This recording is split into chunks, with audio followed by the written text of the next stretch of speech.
Hello there. I'm so happy to be part of E.E. Shank's Fall Trends.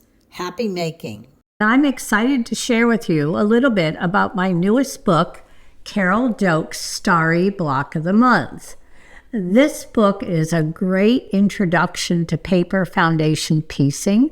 Not only does it have wonderful star blocks that you can make throughout the year, but it also has the very beginning steps you'll need for paper foundation piecing.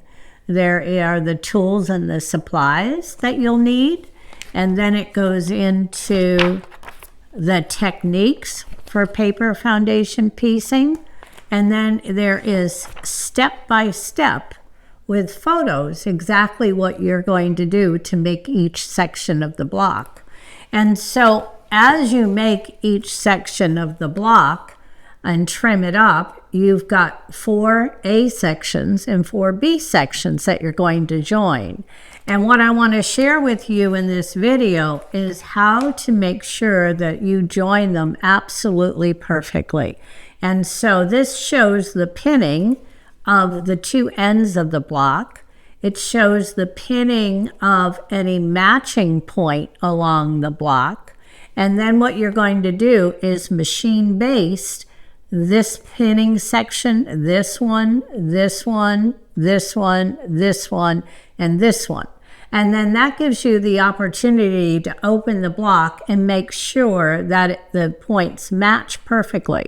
And if they don't, all you're going to do is take that thread in between the basting, slip it out, and then repin and rebaste.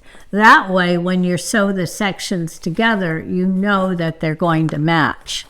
Now, even though you've sewn the quarter sections together, then comes the time to join the 2 halves. And so this shows how you're going to pin the ends, the matching points, and then the center.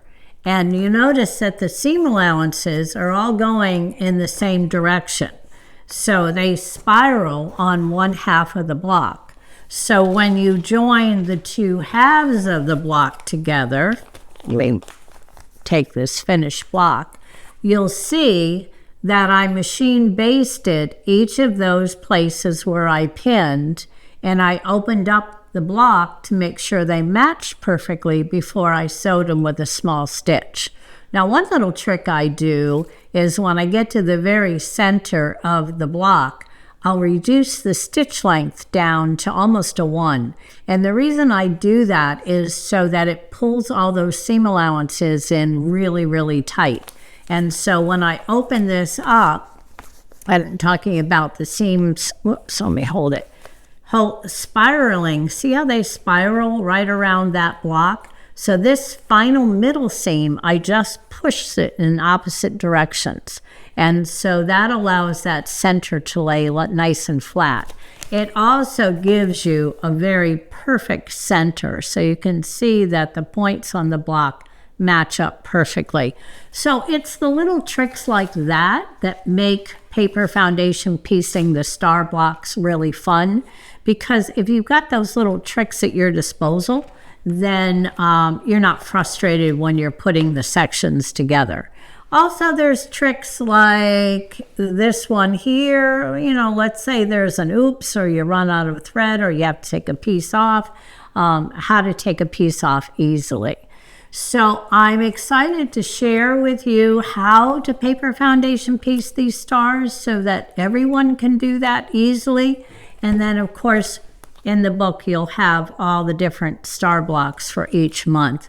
And then at the very end, you've got the opportunity to make quilts. And so here are 2 of the quilt options that are in the book, which are, again, they look intricate, but it's really quite easy to make. And then a little table runner that you can make with just a few blocks. These make wonderful gifts. You know, you make this intricate star block. You can make a block that represents somebody's birthday month and just frame it and give it to them, or make a pillow. And so there's lots of opportunities to make a block each month with your friends, with your guild members. Perhaps at the quilt shop, local quilt shop, they'll run a block of the month, so you can all come in and show your different variations of the same block. And so I hope you enjoy this newest book, and I look forward to seeing your Starry blocks of the month.